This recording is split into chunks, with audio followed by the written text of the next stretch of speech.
have a panel discussion on sector skill gap and action plan for Industry 4.0 jobs. Let us understand from our esteemed panelists the course of action to bridge the skills gap in the country. For this, I would like to invite on stage Mr. Praveen Sirohi, Chief Executive Officer, Telecom Sector Skill Council. Please welcome all of them with a round of applause. Mr. Saleem Ahmed, Officiating Head, Electronics Sector Skills Council of India. Dr. Sandhya Chintala, Vice President, IT-ITeS, Sector Skills Council, Nasscom. Mr. Varun Tandon, Senior Vice President, Water Management and Plumbing Skill Council. Mr. Tushar Bhatnagar, General Manager, National Skill Development Corporation. Dr. Siddharth Chaturvedi, Chancellor, Scope Global Skill University and Director, AICET. Mr. Varun Bhatia, VP, Projects and Learning Solutions, ESSCI. In order to moderate this session, I would like to invite on stage Mr. Niraj Sahay, Director, External Relations, Sant Shiromani Ravidas, Global Skills Park. Anyway, while we get the presentation going, ladies and gentlemen, it's amazing to basically be amongst you here today. But I have a brief intervention here as a form of a presentation because we are in a very critical era. The three key drivers of change basically in today's ecosystem is green jobs. And from there, if I follow up, it will be basically moving towards technology as a change agent. And from there, it also is to the economic requirement. With these three aspects, I'm going to focus mainly on what I call is the technology, because today, as Nasscom, the National Association of Software and Service Companies, we have a direct employment opportunity which we have installed. Is about 5.8 million people and about 12 million people who are indirectly employed. Now, we contribute about 9.5% to the GDP. Now, one of the things that we have seen is representing 92% of the industry and being the largest hirer, all our businesses are changing the way we have to operate because of the impact of emerging technology.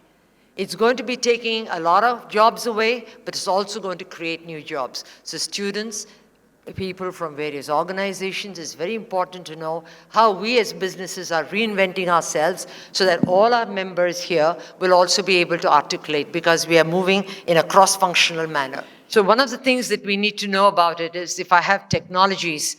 Now, many of you would have heard it. I'm going to quick round. AI, big data, cyber security, cloud computing, IoT.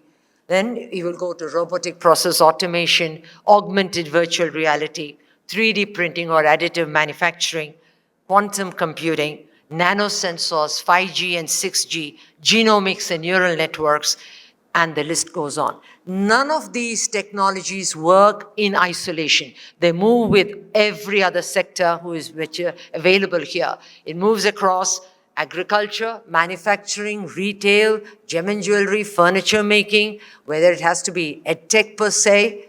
There is no banking and financial services, healthcare, pharmaceuticals, and the list goes on. So when you are students looking for jobs, and faculty, when you are training your students for it, you need to have case studies and electives which are cross-functional. Nowhere is it now important anymore. So if I have an engineering program, BSc, BCom, BBA, or if I will have a BTech, and if you're having a civil, chemical, mechanical, those isolated scenarios are outdated. There is no process wherein will I not have it as a cross-functional requirement. But to top of all this, like many of our previous speakers have said, we need what you call the soft skills have now changed what we call as socio-economic skills. This covers areas like design thinking, critical thinking, problem solving, teamwork, solutioning and coding, and this is what we are looking for at industry. All our businesses, at least in the next 10 years, 40% will die out because if we don't change ourselves. So the academic supply side will also need to reinvent itself.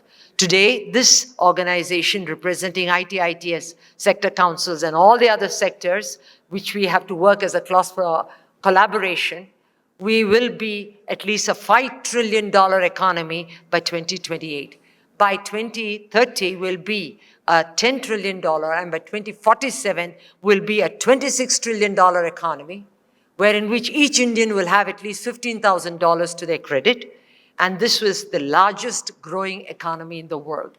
But to make all of this work, it's very important for us to know how we are going to reinvent ourselves.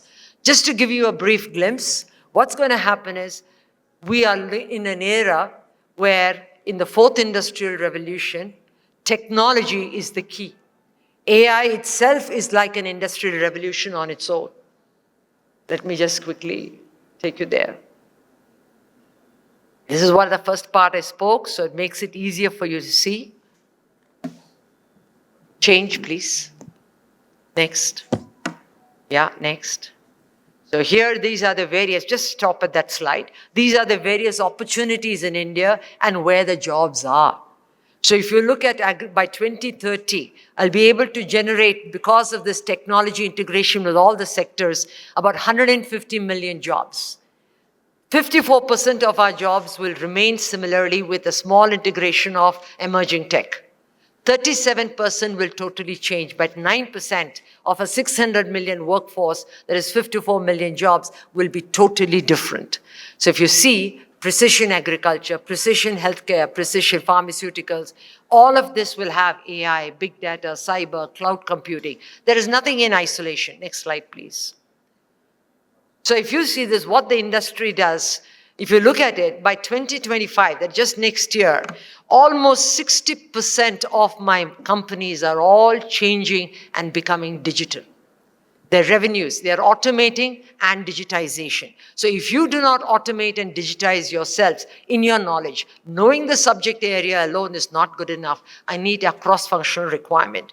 So there are three pillars that India will be making money enough to be able to be the talent hub for the world: technology and products, digitization and hardware. We need, so all the people who are here from government need to know that this will not happen overnight unless and until we have the bandwidth, connectivity, and the hardware.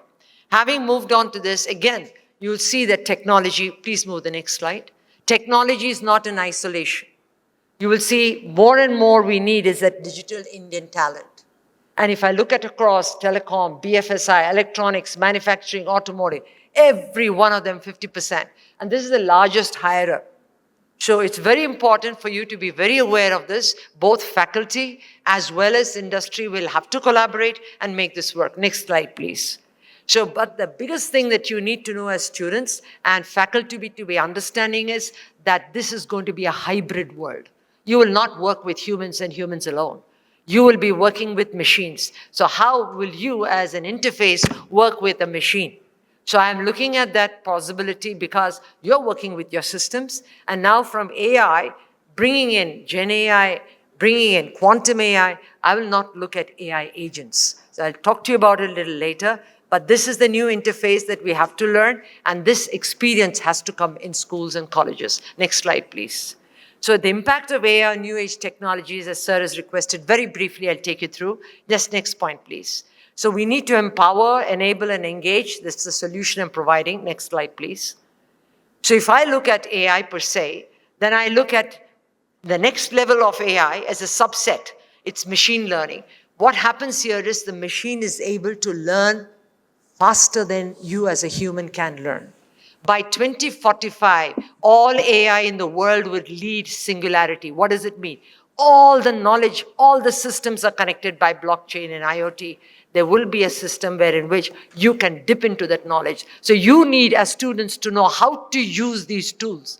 Otherwise, you're irrelevant. Even if you are an employee in a company and you do not know how. All of us have been asked, 40 years of service, doesn't matter. You have to learn new tools, how to use them. Government needs to know how to use blockchain, how to synthesize, to get refinement, to have a return on investment, to be more efficient, to be globally relevant, so that you can be the talent hub of the world too. From there, I move into deep learning. You have heard about deep fakes. You have heard about DALI.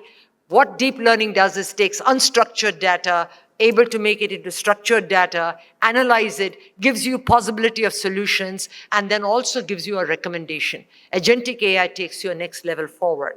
There's a whole level I can take you here. But what I'm trying to explain to you is, as students who are coming in, as principals of colleges and universities, you need to know that the world of work has changed. No way are we going to be sitting in one university saying that I will be able to be absorbed totally in one company.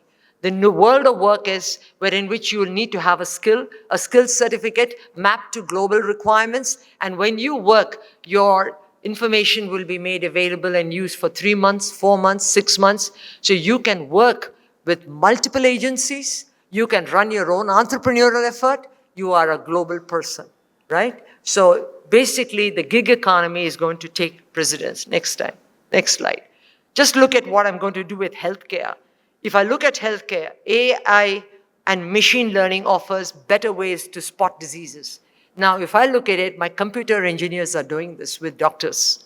Robots in healthcare, getting you more variety of tasks. Countries where there are insufficient doctors, this is a boom. Computer and machine learning is giving you customized care. You can get your problems solved within minutes. Wearable tech, all of you are having cell phones. Now, next you will have glasses, which are like cell phones. You are wearing your watches. Next, it will be embedded into your systems, right? I'll be able to have AI-enabled genomic requirements, personalized care. I will be able to replicate patient organs, 3D print a liver or 3D print skin. Anything is possible now, so you don't have to have long wait. Your health will improve, the economy improves, everybody has a better life. You will also talk about digital twins, which is going to further go moving on to what I call as an AI agent. Now, all of this event, if you want it to take place, you talk to an agent. This AI agent is a robo. This AI agent hires other AI agents. Now, how will they talk to each other? How will they give their work? But the work is done. What has taken in quantum computing, in the classical computer about millions of years, a quantum computer is able to do it in a few seconds. This is the nature of work. So if you are seeing what you have learned and the way you learned it for the last 70 years in India is going to work, it doesn't matter. Next slide, please. So taking you through, what I'm recommending here and what you will hear for the panel too, is that we need to re-engineer ourselves and how we will be relevant for the future of work, and therefore what is the gap in this sector. Next slide, please. So most of the time, this is a slide to all the academic requirements where panelists before us has said very clearly that industry needs to work. If you look at all your exam papers, students, you're very happy because you will read the last 5-year papers and you know what is going to be predictively going to come for the next exam. But if you study that as faculty, all of them are at the lower order of thinking skills, knowledge, understanding, some basic application. Now at work, I'm looking at analyzing, solutioning, evaluating, then contributing that information to be able to proceed, make things more efficient. So what we are trying to evaluate is not whether the answer is right or wrong, but we are trying to evaluate the elegance of the answer, the logical sequential thinking, and then how to do it. So this is a new host of training that faculty need to do, principals, vice chancellors need to enable, and we will basically go to help. Next slide, please. Next slide, please. So we trialed this out, and IBM is here. What we did is made internship and hackathons an approved way of actually evaluating. Because at work, we all work together as a team. But look at the scorecard. I'm not looking at whether you know Java, C++, or you know the basic science principles. I'm knowing whether you can critically think for a solution. I'm looking at whether you can evaluate and design a new solution, work as a team. And what were the problems given? The problems given were the student were local. You have a sewage problem. How will you get rid of it? I have got basically dirt and flows all over the place. How will I manage it? How will I see that food distribution happens? Power outage is reduced. These were local and students did. 75,000 students trial it out. Next slide, please. As a university. So they learned so many different things which they were but these 75,000 students, by the time they graduated, were employed. IBM provided us the platform and the software and the support it is. Now it is a part of the national education policy where hackathons are a formal way of evaluating, much better way of evaluating a person's competence vis-a-vis learning outcomes, right? So moving next slide, please. So I'm just taking on, this I will be able to hear and share it with you at a later date. Next slide, please. Next slide, please.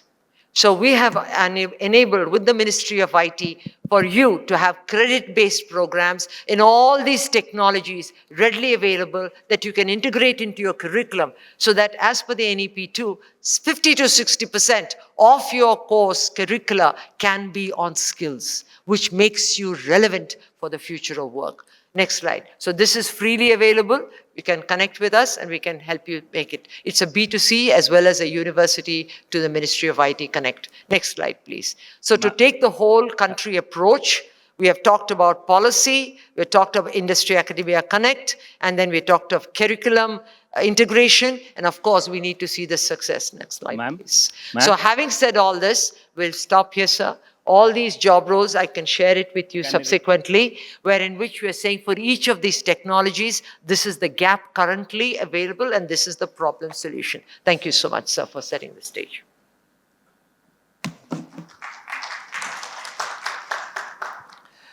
Thanks a lot. I think Ma'am Sandhya has set up the context very well, saying that where we are driving and what we need to do. And this makes my life easier. So as we have learned, the technology is changing, and the first question comes about the trainers. Somebody has to teach the new technology to someone. So this is the question for everyone who want to answer. As an academic institute or as a training skilling institute, how you are going to make sure your trainers gets trained first, or trainers train the latest technology. See, something, it is chicken and egg story. If something new is coming, like AI is coming, or artificial intelligence is, or ML, machine learning is coming, first you have to train the trainer. So how you are making sure your trainers are upgraded or trainers are the best? So whoever want to answer, or maybe other people can. Mr. Siddharth, you can start.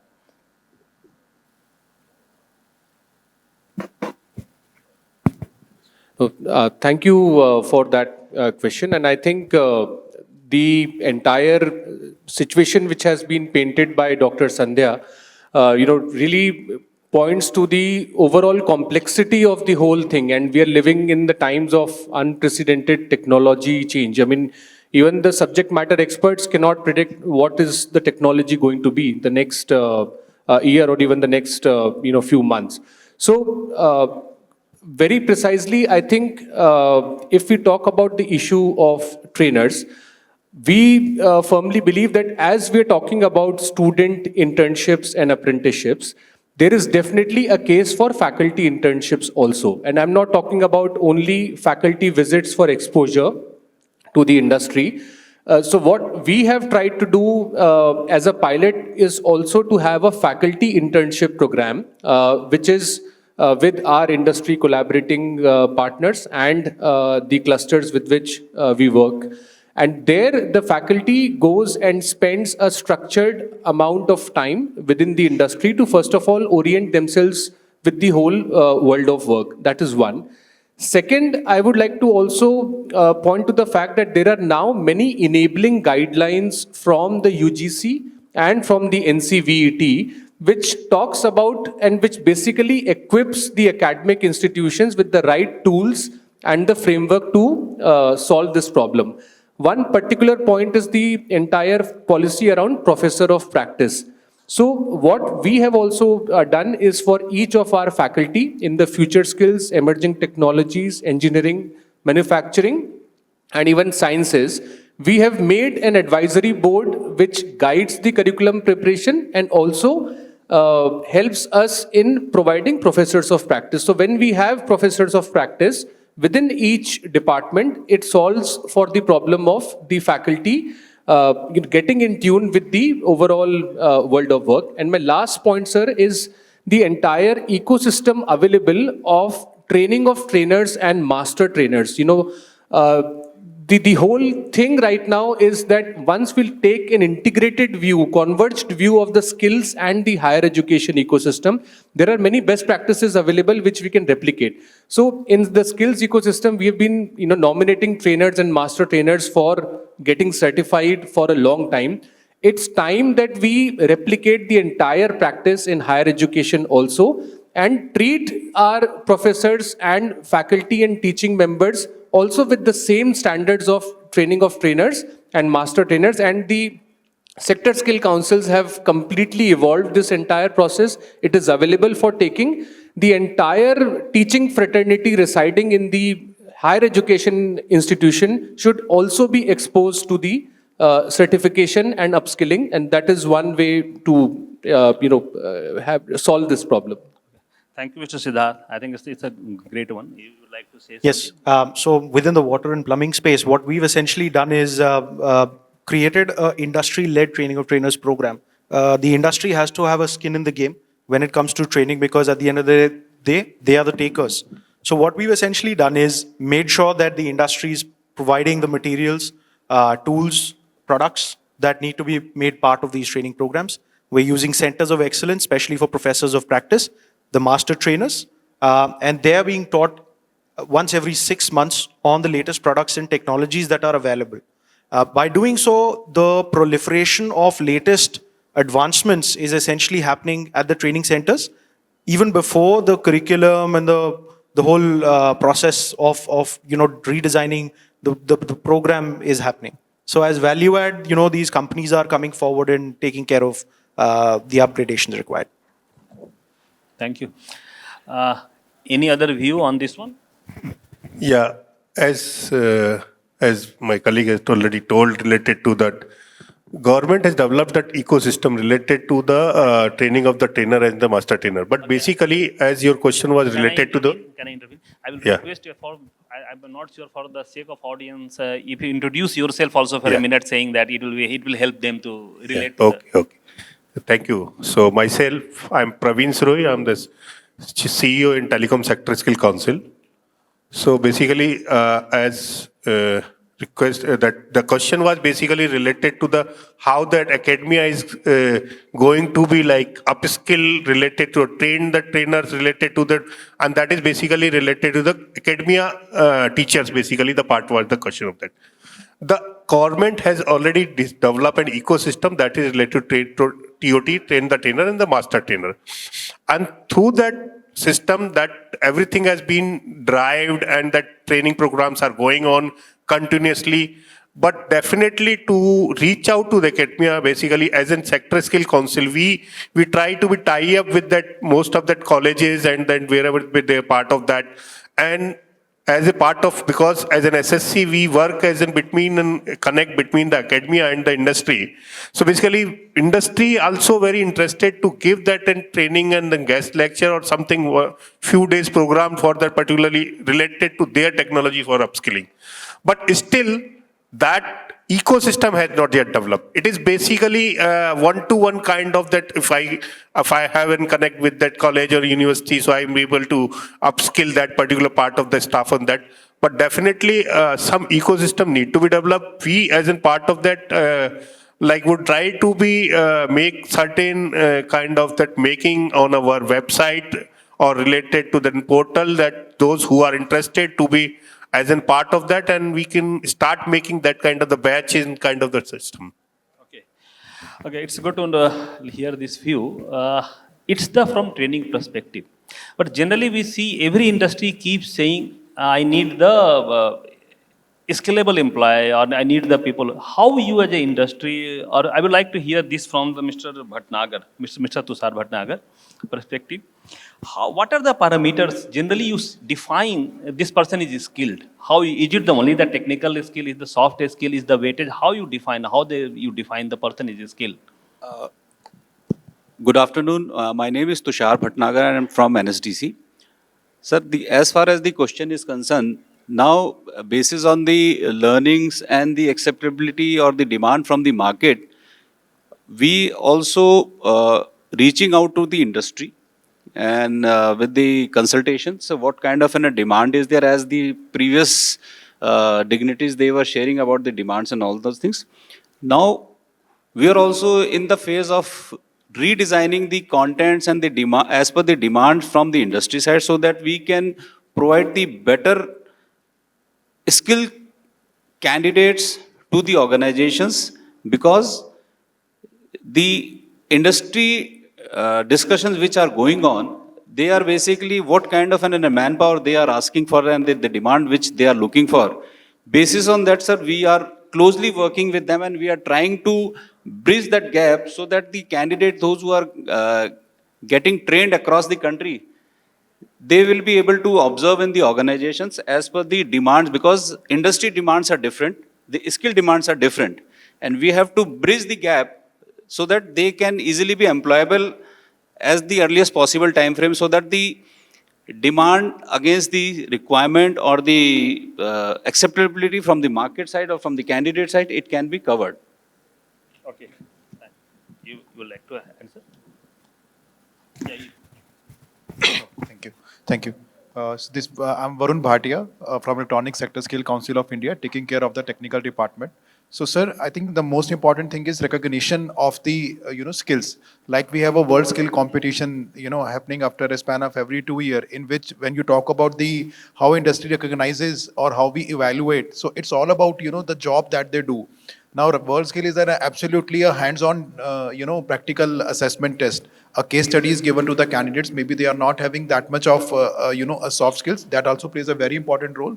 But yes, the more technical and the more case studies we give to the candidate, and we give them like a litmus test that if you are able to solve, and there are modules too. Modules to it.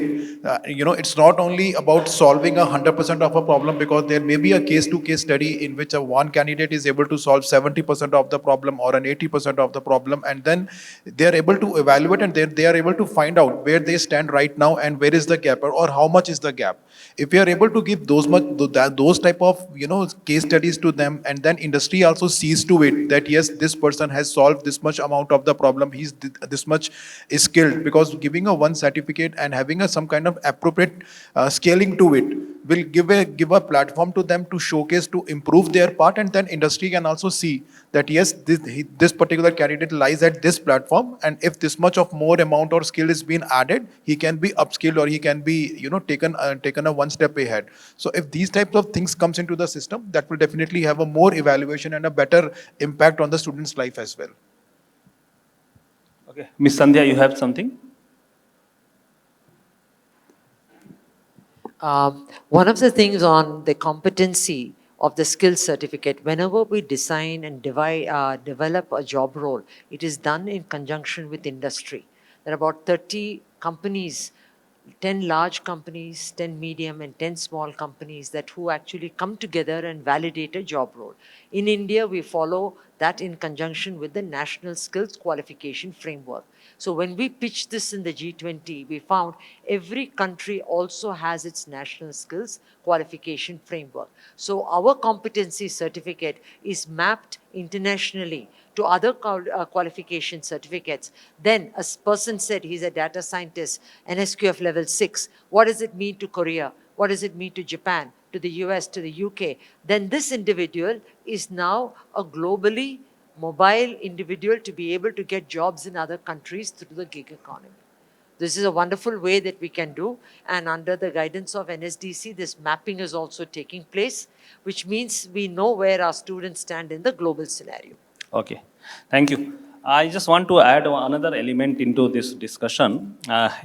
Each one of us are saying the bridging the gap. So we accept that industry is moving ahead, and the skilling supply or its demand and supply skill has to fill the gap, to bridge the gap.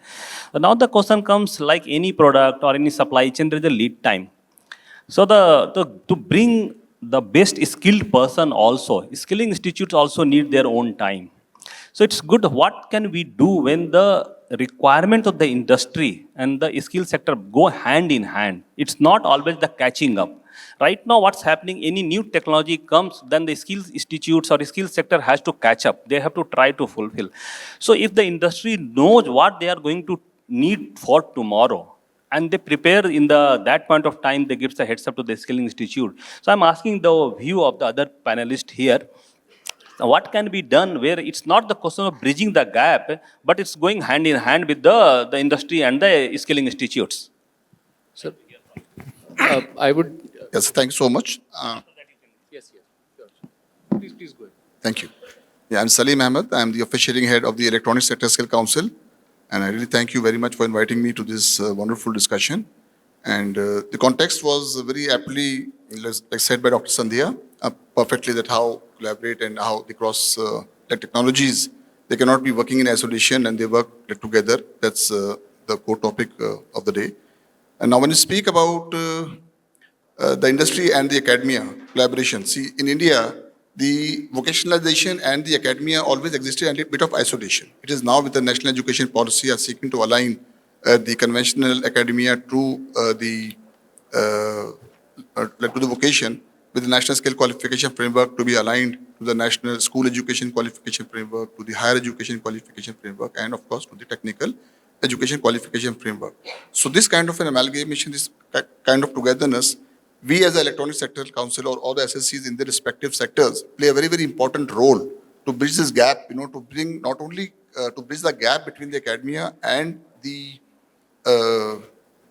vocation, but to so integrate that they seamlessly meet the standards of the industry. Because with the emerging technologies coming up and with the requirement of the industry, being not towards a particular skill, but towards multiple skills, cross-cultural skills, including the behavioral, the competencies as well as the attitude. So when you speak from the perspective of the NEP, you try to develop more of a holistic because the emergent demand from the industry is actually across various skills, which could also be from soft skills to the core skill of the technology. Now, when we see the context today with the industry demand coming up and how do you actually amalgamate? So I think aptly a lot of industry experienced people are now going to the academia working, as my colleagues have mentioned about the professors of practice. A very interesting Hindi term, like one of my old colleagues who was a CEO in my organization is now a professor of practice. And I saw his card in Hindi which says Abhyas ke Acharya. So that itself, defines the context that people from the industry, and I believe with 10 years of experience in the industry, now you could be taken up as a professor in the academia, and they are going to bring the core experience and the requirements of the industry to the academia. So I think this seamless integration between the academia and the industry going forward, and with the councils, like giving out, the industry perspective and also being the bridge between the two, will definitely create a very, very seamlessly create a workforce which would be able to deliver and truly make India the skill hub of the world, wherein we meet the demand of not only the industry within the country, but also of the aging economy, especially where the workforce in the electronic manufacturing is aging and they have to be replenished by the workforce. So I think it is the holistic system we are seeking to build of like cross skills and coming together and ensuring a system which seamlessly contributes, to this end. Thank you, Mr. Siddharth. You wanted to add something? So, I just forgot to introduce myself. My name is Siddharth. I represent AISCET, which is one of the skilling organizations working for a long time. We are one of the first partners of NSDC from this state. And here I represent Scope Skills University, which is a new university working for industry integrated programs. I also represent CII and their panel on skills. And working on the industry academia collaboration. So this entire issue, sir, which you have brought out is very pertinent, and the whole thing about data-driven decision making is one of the central challenges of the entire skilling ecosystem. Do we have the right tools and the practices for forecasting? What do we need to skill for? Is the question which we need to revisit again and again. And to me, when I look from the industry side, and we've seen we now have a brand new policy on skills for our state, and it has a lot of place for industry advisory boards and industry associations to engage very, very closely. So the first thing which has to be attempted is to have the industry represented in each of the decision making and forecasting and sharing of their demand estimates from time to time, and it's an iterative process. It cannot happen just once and forgotten. It has to happen again and again. The second thing is we also have to take into account the large MSME sector which is there. And when we're talking about skilling for industry, we also have to engage with the industry clusters which are there at the ground level. So not just CII, FICCI or PhD chambers, we also have to talk about the local industry clusters and forecasting demand from them. Once we know the demand, and then there is another grounds up tool which is available, which is the district skill development committees, which are there in each district. and they also throw up demand on what kinds of skills are required in their district. With this, we have an implementation plan on what needs to be skilled. Again, the question of forecasting demand, sir, is also at the state level, then at the national level, and then at the international level. So today, if we have hundreds of nurses required in Germany or in Japan, is Madhya Pradesh able to take the lead in being the leading sending state to those countries? So it's not forecasting demand only about the state, at the national level and at the international level. We are a young state. We can be the skilled manpower provider for the entire country from here and even to the world. So that was my second point. And third point, when we talk about the implementation, at that point, we really say and bring the tools, as I mentioned, from the NEP, from the curriculum framework of apprenticeship embedded degree programs, internship embedded degree programs. Today, we have all the tools available. And unless we send the students while they're studying to the world of work, the entire effort of improving their employability will not happen. So we have to take use of these tools once we know the data to send the students to these industries and then get them ready for the world of work. That's what I wanted to say in terms of forecasting and then implementation on one or two tools. So one of the requirements that you have to complement is what Sir said very clearly, is that the world of work is changing too fast. Even if I make a prediction, we train them, 6 months down the line, the job has changed. And this is a global problem. It is just not India. So what we have done right now is, all of us will be talking the same lines, is we have designed micro-credentials, nano units of work. So that can be embedded into the system irrespective of the job. So if in a university because they have the rights to, of course, change in autonomous colleges, they can actually take these small nano units of learning, and then they are credit-based, 2 credits, 3 credits, integrate it into that. Here, I don't even have to train the teacher because the teacher's role is like a facilitator. Either you can do in a hybrid mode, part online, part offline, or totally online at their own pace. So these are the new things that we are working and collaborating as all of us as sector councils and training units so as to make this work. Okay. Thank you. I just want to add one thing. As you were asking about the demand side and other things, and now with the help of ministry also, they are also exploring the options to offer the non-NSQF programs also to the industry, because they know the requirements.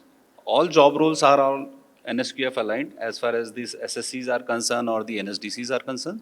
But now, when the industry interactions were going on, that time it bring to their notice also that yes, if we want to bring industry on board and we want to provide the manpower, because they have their specific requirements and they know what is required, as other dignitaries were also sharing that they have certain requirements while hiring the candidates. So non-NSQF courses also, they are opening up this phase for the industry that if, yes, you have certain set of job roles which you are hiring on a bulk mode and you have a set of question or the syllabus, they are also going to allow or approve those job roles to run in the industry specific as per the non-NSQF category also. So that way they can bridge the gaps also as far as the demand is concerned. Thanks for such insightful answers. As you rightly told, one of the job of the skilling is that create the employable or employability, increase the employability. So right now there is a lot of focus on the experiential learning. So what we are trying to do, how we are making sure that this experiential learning is taken care while we are doing the curriculum. A lot of things are happening on the hybrid mode or online mode. How we are making sure that this is not getting lost. So anybody want to add here on this perspective? Since we launched experiential learning, I'll take the game on this. What we do in experiential learning is that whatever they have learned in their classrooms, they are actually able to apply to a problem. So a set of 30 to 40 problems are given to a university, say, and about 1 lakh students in the 7th semester or 6th semester are going to attempt it. Each one is broken up into groups of 4, and then 7 small groups, that is 28 candidates, are given the responsibility under the care of 1 faculty. So about for 75,000 students, about 3,500 faculty are trained on how to support and evaluate these candidates. So from these problem statements, the group of students will choose a problem and the faculty will help them and say, okay, to solve this problem, what are the various processes in this problem, what can you improve, how will you design a new solution for this, and then with that they help them code and come up to a problem solving process, project managing it, then making it an entrepreneurial effort. Industry comes in to say, okay, let me also venture cap this if it's a profitable entrepreneurship process. For all of this, it is done on the platform real time. So industry has provided a platform where you can use open source or proprietary software. Students actually go online and code. To do all this, they're actually learning how to work in as like an internship. It's just 1 semester, 3 credit, 90 hours program. So this has been found to be very helpful and various universities are taking this. It is for both non-engineering as well as for engineering candidates. Thank you. After your view, we should open the session for the question answer. You want to add something? Yeah, just when we're talking about the courses, at the same time, we have to also, modify our contents.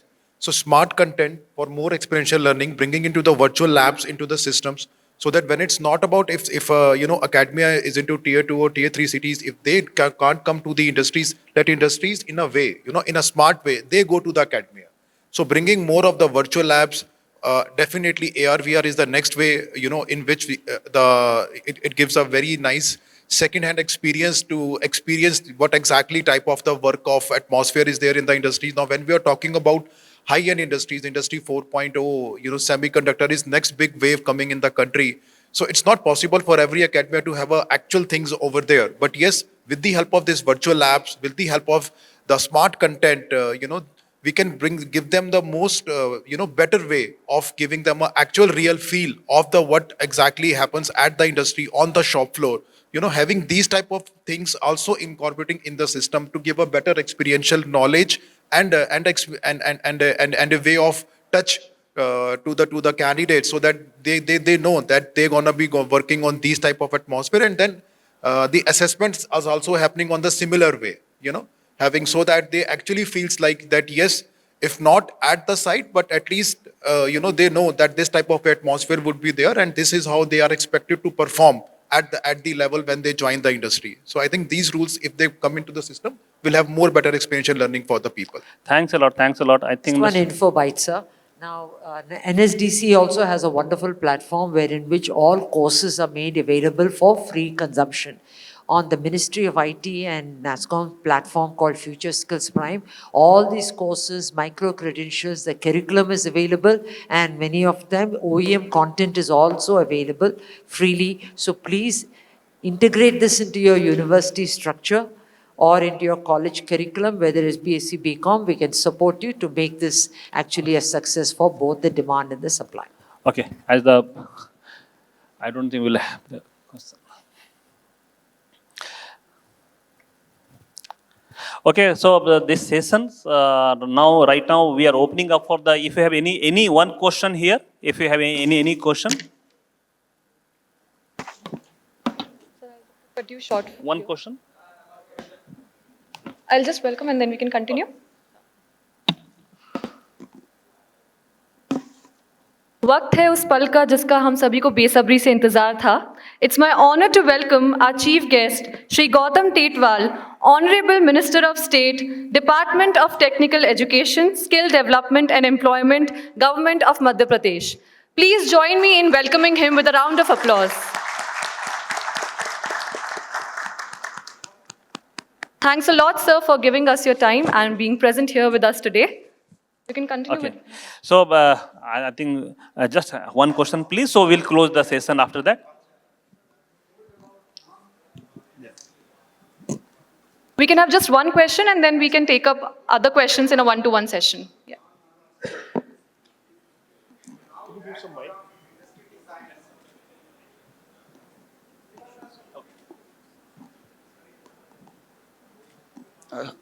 Excuse me, sir, myself, Udit. Yes, sir.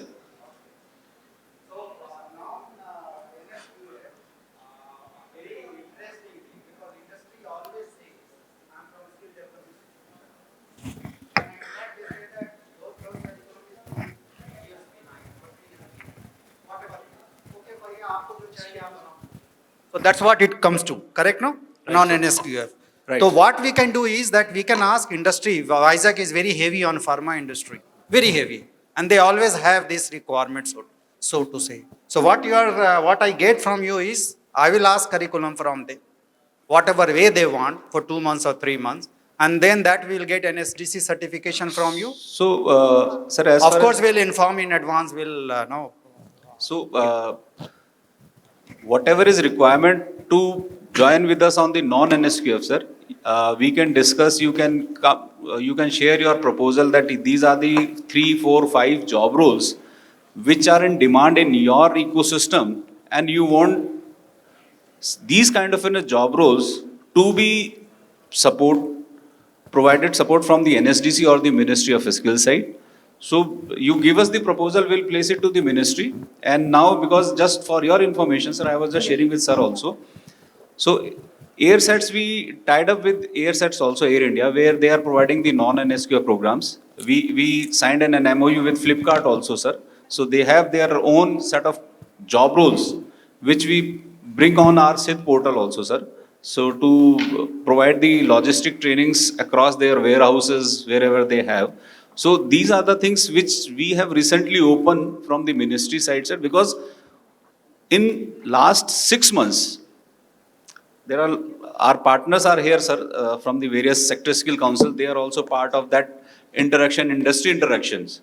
So during the interaction, it bring to the ministry notice also as well as to us also ki they have their set of programs under which they are hiring the candidates, and they know what is required, what need to be taught to them. So basically, according to that, it was decided now the non-NSQ programs is acceptable. If some proposals, if some good proposals are coming to us in terms of the bridging the gap with the demand side also, the ministry is ready to do that also. And recently, sir, the ministry also reaching out to the state skill development missions also, sir. Yesterday also there was some discussion with the state missions at the various states level also. Now ministry is also requesting the state skill development missions to help them in terms of the industry, because there are a lot of proposals which are coming from the various sector skill development, state skill development missions. Yes, they want to run the programs, they have certain programs, they have the partners bandwidth also. So that way, the ministry is also reaching out to them.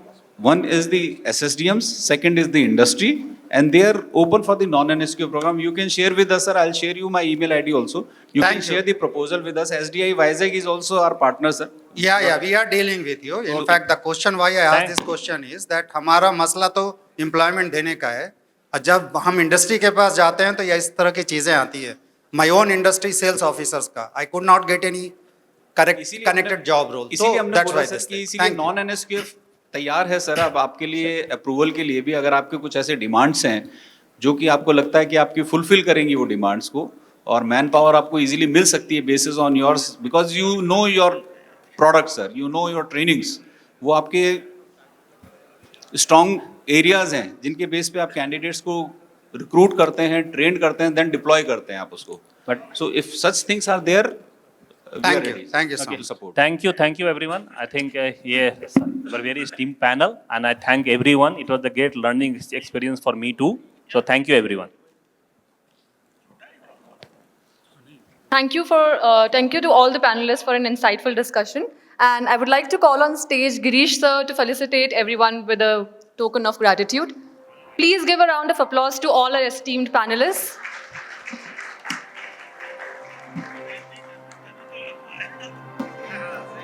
Eight.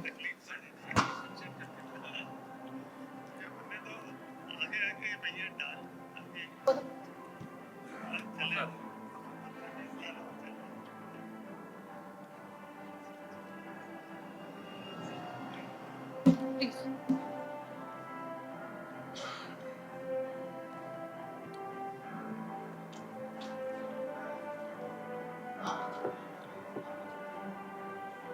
So can you go at the center?